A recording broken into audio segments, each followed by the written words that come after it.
It's it's other people around me that notice before I do, you know. So then it gets back into relationships, you know, the relationships that you've developed and everything, Right. and it also looks at your coping skills. Sure. And then I'm able to get vulnerable in those relationships. See that, and that brings on a real whole different approach to when I spiral down. How can I come back up? Right. And for me, having those relationships and building up on those relationships are so important. You know, because sometimes I can't see outside of myself that people see. I mean, because see, for me, I can say I'm perfectly okay. Well, you just had this happen recently to you. Sure. You were, hey, how's it going? I'm okay. Yeah. You know, and it's that's not the answer that we need. Yeah. And then I saw it. I saw it. Right. And I'm like, no, you know, really you're not, but I'm gonna go here because it's, you know, I don't want to pick you. Right. You know, when I say I don't want to pick you, I don't want to force you. Some of that stuff is I have to get vulnerable. Yeah. You know, and that's a part of me. I think with building relationships and having some relationships with some brothers, and you know that they know that I can get vulnerable with and be okay being vulnerable. Now I can't get vulnerable with everybody, you know, but I can get vulnerable with that net set of brothers that I have that can say, hey, you know what, you're right. Yeah, I'm sinking. Yeah. You know, and sometimes I don't know how to get out of that sink, you know, and then that's when I have to listen to some stuff. You hit it right on the nail. It's like you've got some brothers that can help you out with that and everything like that. That's let's kind of relate back to something that I was going through when my dad passed away, and plus I had the surgery and stuff like that. Yes. And remember that our friend asked me, he says, how you doing today, and don't you lie to me. Right. We need those kind of people in our life. Right. You know? Right. You go through some stuff, you know, and we're close enough to where it's like, if I say, how you doing? I'm okay. And I can just sit there, don't you lie to me. You know? But that breaks, that's that icebreaker, though. It is. That's that icebreaker, because when you say that, for me, when you say that, I begin to laugh and everything crumbles. Yeah. And then I can get honest. Yeah. You know, and to say, hey, man, this is what's going on with me. You know, and that's, and it's very important, though. It's very important. You know, you say you touched it at the beginning, and it's about starting to build the relationship, so I can be honest with you. You know, and what I see and what I hear and what comes to me is a lot of, you know, we lose people in grief, right? So for me, you know, I've lost a couple of people, you know, but I've had some stuff going on in my life where, you know, that I don't sink in grief. I know now how to prepare myself for grief, you know, and talk about that part, you know, and be okay with it. When I find a lot of people don't know how to do that.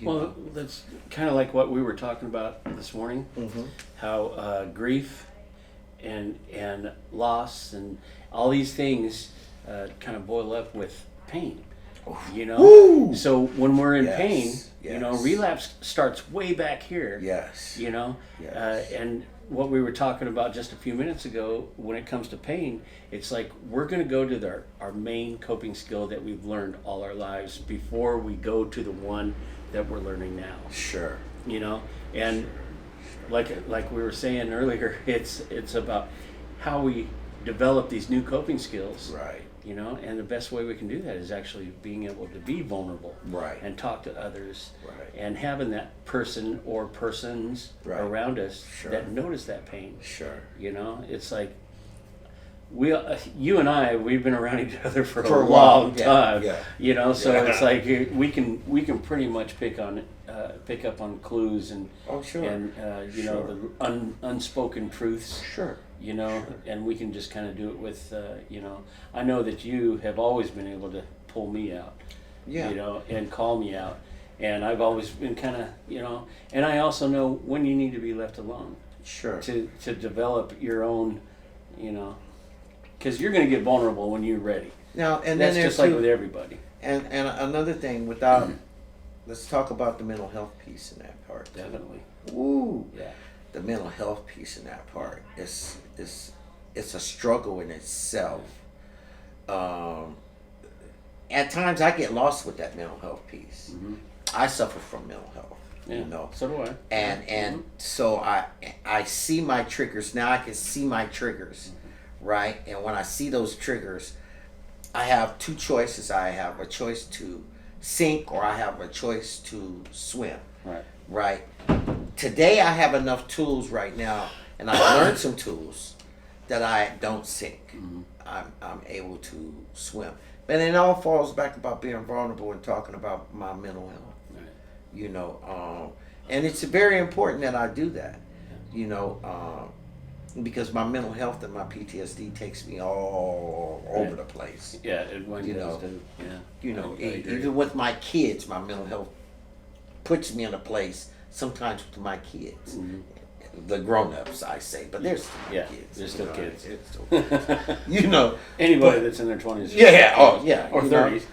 So you know, so when I get to that part, it's not only about the grief part; it's about my mental health piece, also, which is very important too. Some of that is mental health that brings me to that point. My depression, my anxiety, you know, bipolarness. See, some of those things, it's like I want to do something about it, but I don't know how. And like when you take a holistic approach to all your mental health issues and your addiction issues and that kind of stuff, they get overwhelming at times. And that's, you know, and like we started out talking about relapse. Right. And it's like, I know for me, I've struggled with this for a lot of years, you know, not so much anymore. Why? Because, you know, I've got good connections. I've got people that are in my life, and they're calling me out on my stuff. Right. You know, and they know when I start talking gibberish, it's usually I'm going through some sort of episode, you know, that kind of stuff. But the coolest thing is they let me just talk gibberish. Sure. You know, and that's kind of what you and I do. Right. With everybody that's a participant, you know. Right. We're here to listen. We're here to, you know, we're not here to judge. No. You know. So it helps when somebody can just sit there and go, "Hey, let me love you." Yeah. You know, 'cause that's where it starts. You know, when you say that, they just like. I know. You know, or I can totally relate. I'm like, you have no idea what my life is. Yeah, I know. Yeah. So, and with that being said, it's like we're just coming back here just basically to tell everybody, whatever you need, you give us a holler, because we're here for you. Because right now, we've been seeing it a lot. People relapsing, you know, and it's not like they're staying out there, you know, but still, just being able to have people in your life. Also what I'm seeing is they might take that wrong turn, but they instantly go like this. Oh, no, this is not what I want to do. Right. This is not what I want to do. Right. I think Pastor Chad said something real good today, and he said about those second chances. Yeah. You know. What he was talking about this morning. Yeah, he was talking about that this morning. Those second chances. And we have to be open to those second chances, because those second chances might save somebody's life. And we call them second chances, but you and I both know in our lives, we've had like 50,000. We've had, you know, we call them second chances, but how many second chances have we actually had? Right. Quite a few. Well, I've had quite a few of them. And then again, we've had people just sit there and just cut the cord. Cut the cord, right? You know, sometimes that's what we needed at the time, but at the time we weren't able to recognize it. Right. And it took more time to come back. It takes, and you know, sometimes in that fellowship they said it takes what it takes, right? Yeah. And just stay and keep coming back. Just stay and keep coming back and all that stuff. All those little mottos, right? All those little cliches, and sometimes I really think about those and how important it is now that I know. You know, now that I really know, you know, how important those little things are that affect me, that bring me back, that reel back in. They reels me back in, you know, and say, okay, this will only pass for a little bit, you know. And I mean, a number of times, even right now, it has saved me, you know, to say it's okay. Yeah. You know, feel what I feel, it'll pass. And it's okay to fail. You know, it's not how many times you get knocked down, it's how many times you get back up. Yeah. You know, and have that fight. Yeah. You know, I fought when I got here, man, and it was real important. Yeah. And I'm okay, and I'm still fighting. You know, I haven't given up the ship. You know, the ship is still sailing. You know, I might go through a little rocky waters, but it's still sailing. Speaking of rocky waters, we see this a lot in Road Retreat as far as participants and, you know, some of the staff and everything. Sure.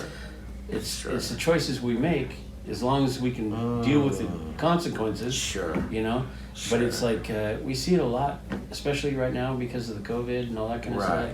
We're just coming out of this whole isolation piece, you know, and stuff. But, you know, and I've said it before and I'll say it again, you know, the opposite of addiction is connectedness. That's right. You know, and the best way you can get connected is just open up and be vulnerable. That's right. Because nobody's going to laugh. No. You know, and you'll find out how many people can relate. Ooh. You know what I mean? Man.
My name is Billy Grande. I'm the clinical director for Treehouse PDX. One of the main things that we help our clients with is maintaining recovery post coming through this facility. And one of the main things that we want to discuss is relapse prevention. When we talk about relapse prevention, a lot of people think it's simply about abstinence, not using, not drinking. And the reality is that it's beyond that. There's so much more that comes with that. And we want to simply start a conversation. What are things to be mindful about? What things that are going to be essential for you to maintain as part of healthy living? And what things to stay away from to avoid any potential lapses or relapses. And today we want to simplify that recovery process by focusing on 4 different dimensions of well-being that we can reinforce and talk through and simply have a path to maintain recovery. So, what are the 4 dimensions of well-being?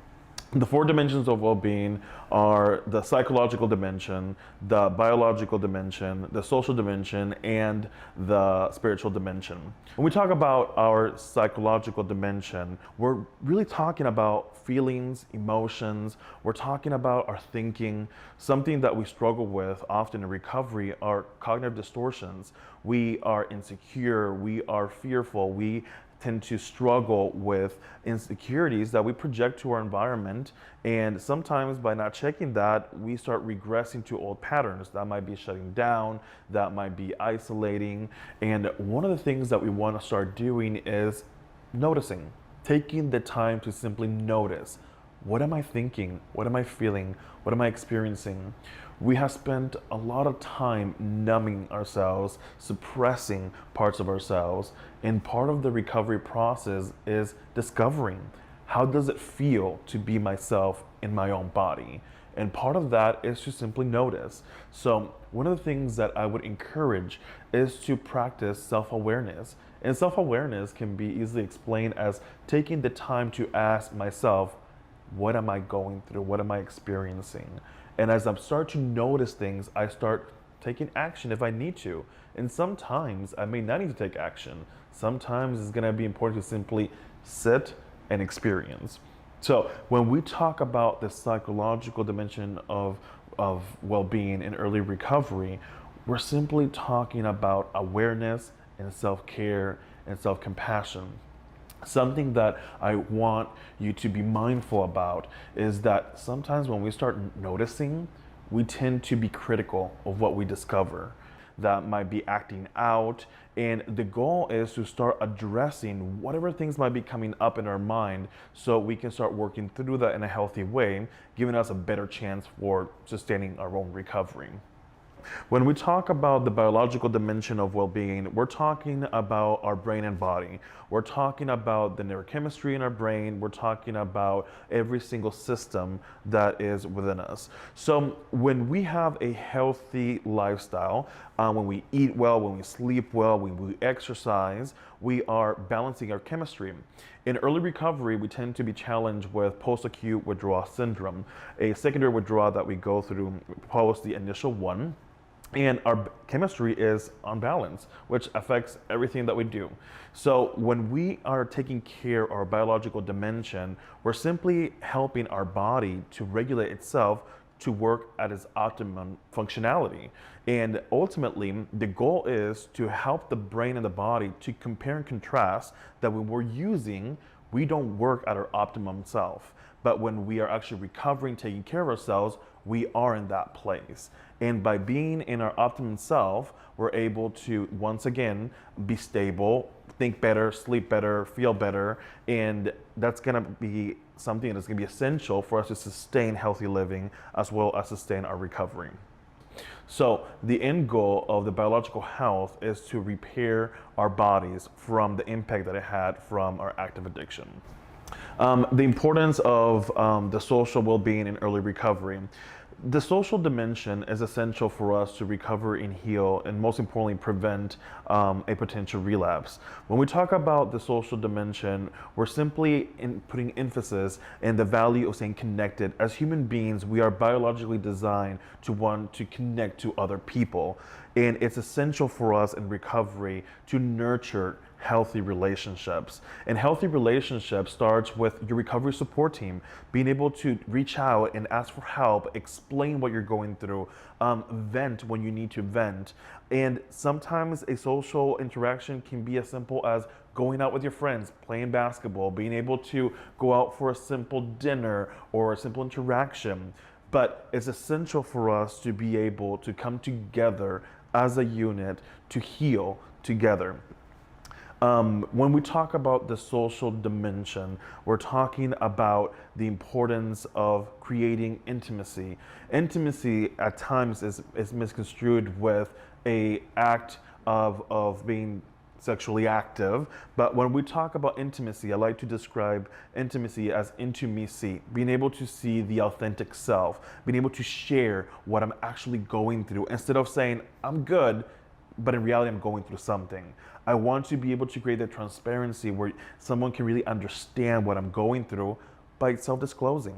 And by doing this, we can start moving from friendships and creating interpersonal relationships where everybody really knows and understands what I'm experiencing to a depth that sometimes I may not be comfortable going there, and yet it's so essential for my recovery. Moments that you can look back at and be able to laugh, being able to be free, being yourself. And the reality is when you look back at your memories of your childhood or life experiences, highlights are always the ones you have with people, moments that you created with people. And that's why it's so important for us to not underestimate how important the social dimension is in recovery. And I would go to such length to say that without a strong social component, the chances of recovery will lessen because of that. When we talk about the spiritual dimension in early recovery, we're talking about our internal moral compass, being able to be aligned with our values, our morals. And part of this in early recovery is to simply start listening to yourself. We all have this internal voice that tells us right from wrong. We all know what to be right or wrong. And the goal of this dimension is to simply become more attuned to yourself and start listening more to yourself. So you can start making decisions based on what you know fundamentally to be healthy and right for you. And by doing so, you're going to then complement the other dimensions, your psychological well-being, your biological well-being, and as a byproduct, you're gonna start feeling better, you're gonna see changes in your life, and ultimately you're gonna become more happy. And by doing that, you're going to learn how to love and enjoy your recovery life. Something that is essential for us to keep in mind when we're talking about all four dimensions is that they complement each other. If one dimension is not balanced, it will affect other dimensions. For example, if my biological dimension is not well, meaning that I'm not sleeping well, I'm not eating well, that's going to affect my psychological dimension. I'm not going to be thinking clearly. I'm not going to be thinking right. I'm going to be struggling with memory, retention, whatever it may be. It will affect the way that I simply work on a daily basis. Same thing with other dimensions. If I'm isolating, if I'm going back to old behaviors, if I'm going to unhealthy environments, I'm not gonna feel proud about myself. I'm not gonna feel content with my recovery. I'm gonna start regressing to old patterns that can potentially lead me down that path. So it's essential for us to understand that a balanced life is a healthy life. An unbalanced life is not a healthy life. So the goal is to be able to create homeostasis, create balance in all dimensions of your life so you have a better chance to sustain your recovery. Something that is really important to keep in mind is that healthy lifestyle looks different for everybody. It's not necessarily a traditional makeover as it pertains to externally looking good and kind of meeting these expectations. I think it's about tailoring that approach for each individual. Every person will have that different relationship when it comes to healthy living. Let's talk about what are the symptoms of relapse. Relapse signs. It's important for us to understand that relapse is a predictable thing. It's something that we can see signs of ahead of time. It's something that we can work through. And it's important for you to understand what are your warning signs. It can start with triggers. It can start with cravings. It can start with irrational thinking. And the goal is for you to identify what are the trends. Take a moment to look back at your past attempts to recovery and identify what are the common things that you're noticing. Do you tend to start isolating and that progresses? Do you tend to go to old friends and eventually you are influenced in a negative way? And the goal is once you identify those trends to now start doing something about those things that you're noticing. And it can be as simple as small changes. Do not underestimate how powerful a small change can be in recovery. Recovery is not meant to be perfect. If anything, we're meant to embrace the imperfection of this journey and learn how to be comfortable with that. And by doing that, we open ourselves to start exploring and discovering other opportunities and approaches to our well-being. So thank you, Scotty and Greg. Appreciate you joining us today. And we just want to give you a little kind of an update on if you're struggling with relapse, if you're struggling with any kind of mental health challenges, this isolation idea or grief, there's a way out of that and there's a way forward. So make sure that you get in touch with your mental health providers, that you get in touch with our peer support here or your case manager. We've got lots of tools to help you with that. So until next week, thank you. Bye. Bye.